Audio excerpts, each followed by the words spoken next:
Dear students, इसके पहले मैंने अपराध शास्त्र की बात की थी और शास्त्र का अर्थ विज्ञान से है, यानी आपराधिक घटनाओं का वैज्ञानिक अध्ययन करने वाला विज्ञान। अपराध, जैसा कि आप सबको ज्ञात है कि अपराध एक शाश्वत प्रघटना है। शोध अध्ययनों के आलोक में जब हम अपराध से संबंधित इतिहास के आईने में झांकने का प्रयास करते हैं तो ऐसा लगता है कि अपराध आदिम समाज से लेकर आधुनिक समाज तक किसी न किसी रूप में अवश्य विद्यमान रहा है।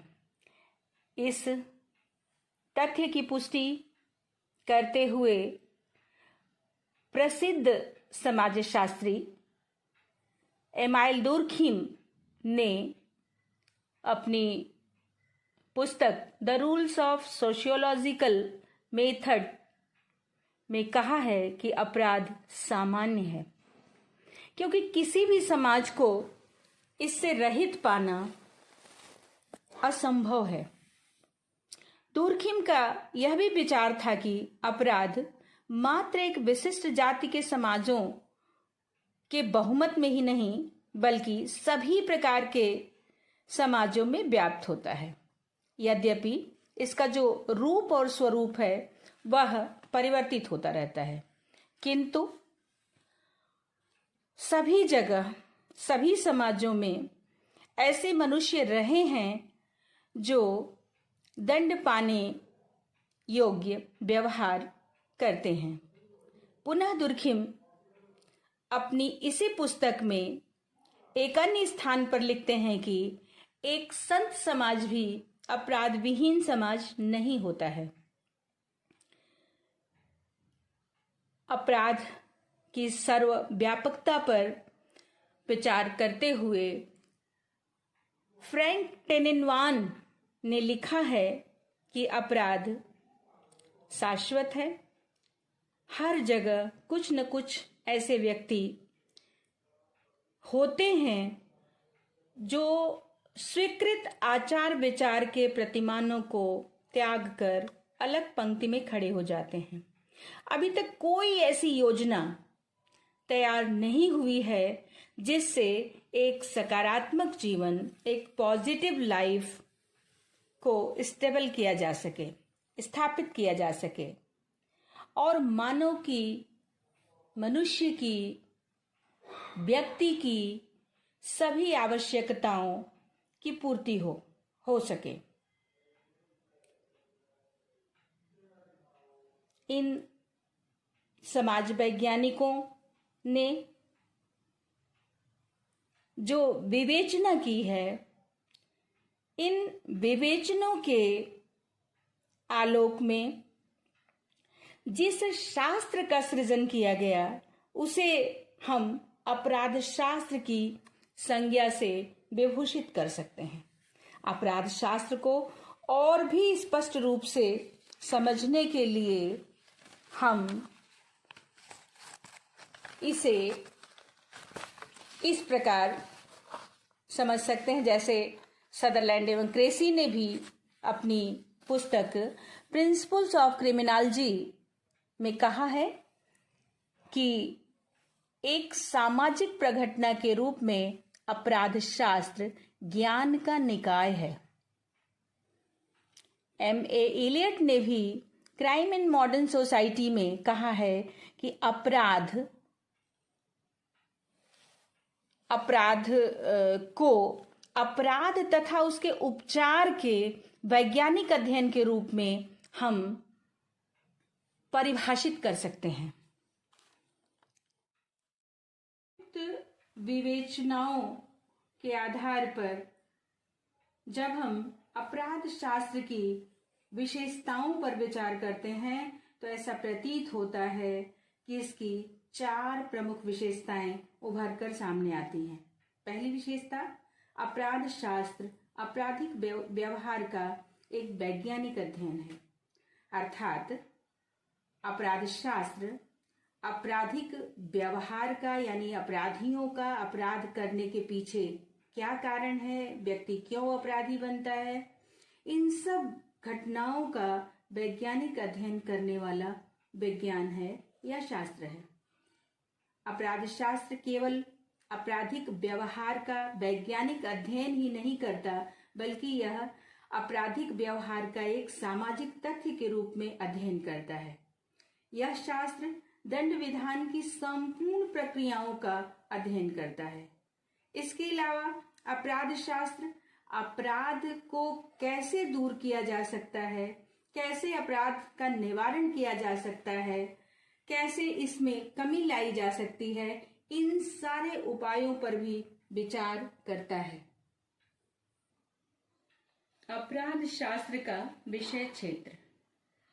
विषय क्षेत्र का तात्पर्य उन संभावित सीमाओं से है जिसके अंतर्गत किसी भी विषय का अध्ययन किया जाता है।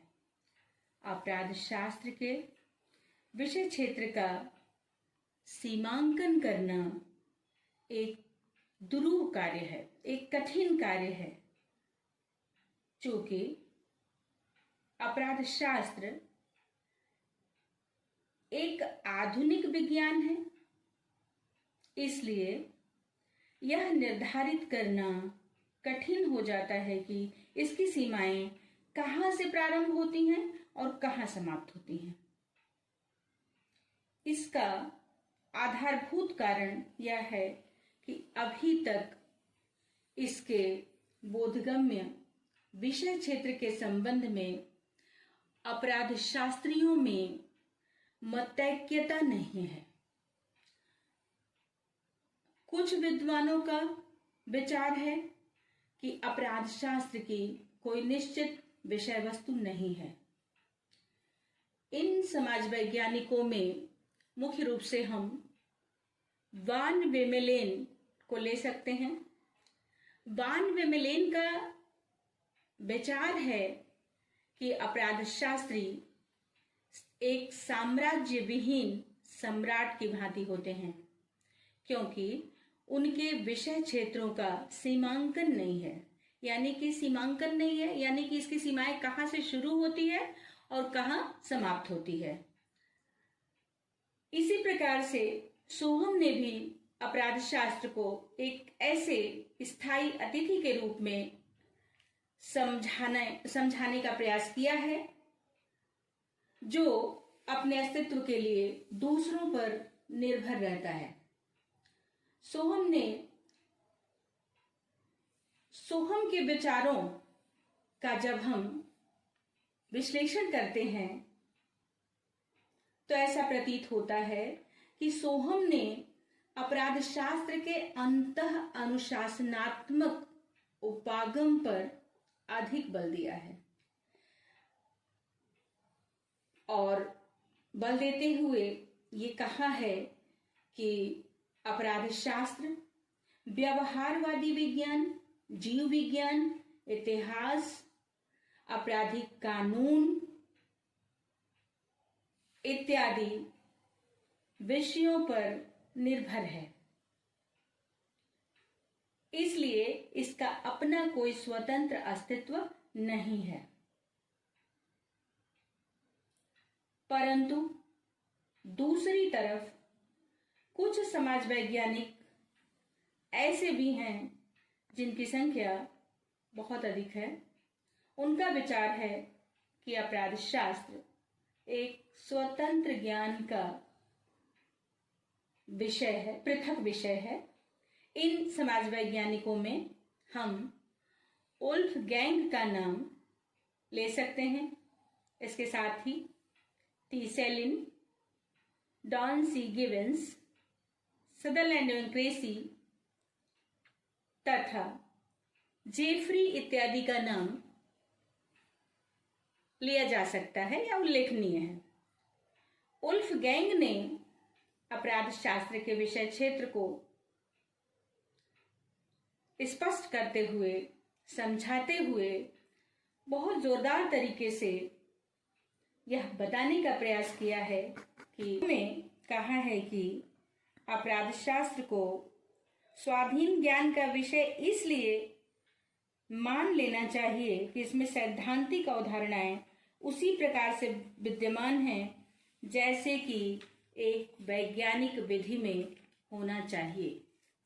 इसी प्रकार से टी सेलिन ने अपराध शास्त्र के विषय क्षेत्र को स्पष्ट करते हुए कहा है कि अपराध शास्त्र एक वंश के समान है तथा इसमें मुख्यतः आचरण संबंधी मानकों का अध्ययन किया जाता है। यह आचरण संबंधी मानक क्या है? अर्थात आचरण संबंधी मानक एक ऐसा नियम है जो एक विशेष स्थिति वाले व्यक्ति को किन्हीं परिस्थितियों में किन्हीं विशेष प्रकार के व्यवहार करने से रोकता है। इसी प्रकार से सदरलैंड एवं क्रेसी ने भी अपराध शास्त्र के विषय क्षेत्र की चर्चा करते हुए इसके अध्ययन क्षेत्र के बारे में स्पष्टतः कहा है कि अपराध शास्त्र कानून बनाने, कानून तोड़ने तथा कानून तोड़ने के प्रति प्रतिक्रियाओं को अपने आप में समाविष्ट करता है। सदरलैंड एवं क्रेसी ने अपराध शास्त्र की विषय वस्तु को 3 खंडों में विभाजित करके इसको समझाने का, स्पष्ट करने का प्रयास किया है। जैसे हम लोग ABCD करके इसको समझेंगे, जैसे कि अ या ए कानून का समाजशास्त्र, बी आपराधिक हेतुकी, हेतुकी का मतलब होता है कारण, कारणता, और सी दंडशास्त्र।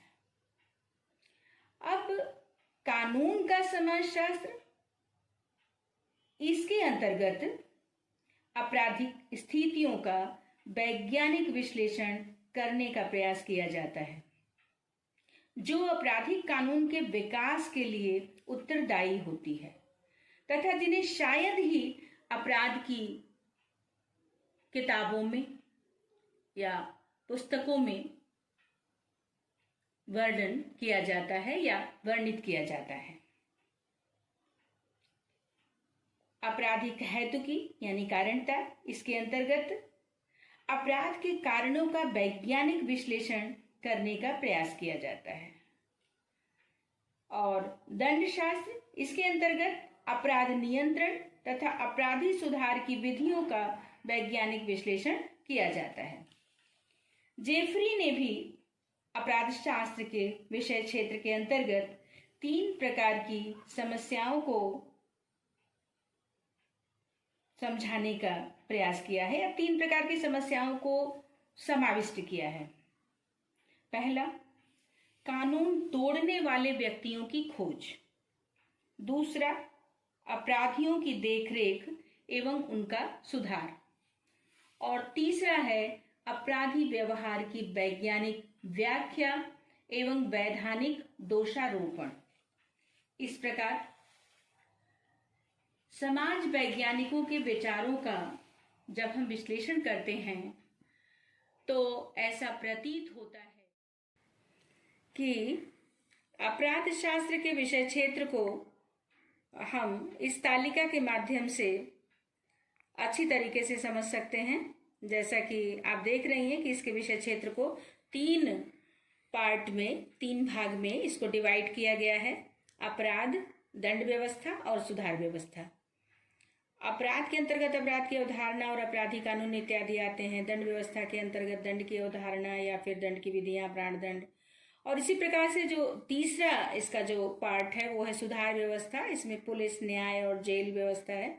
और इसके अलावा जो सुधारात्मक संस्थाएं हैं, जो रिफॉर्मेटरीज इंस्टीट्यूशंस हैं, उसमें प्रोबेशन, पैरोल या बाल न्यायालय, रिमांड होम, रिफॉर्मेटरीज इत्यादि, या जेल अनुशासन, प्रशासन, ये सब आते हैं।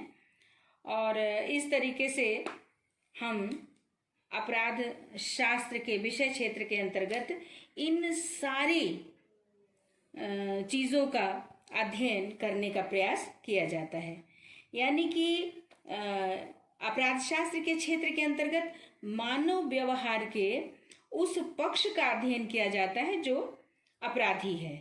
यह कानूनों की व्याख्या करता है और यह इन कानूनों को प्रभावशाली ढंग से लागू करने के लिए दंड की व्यवस्था भी करता है।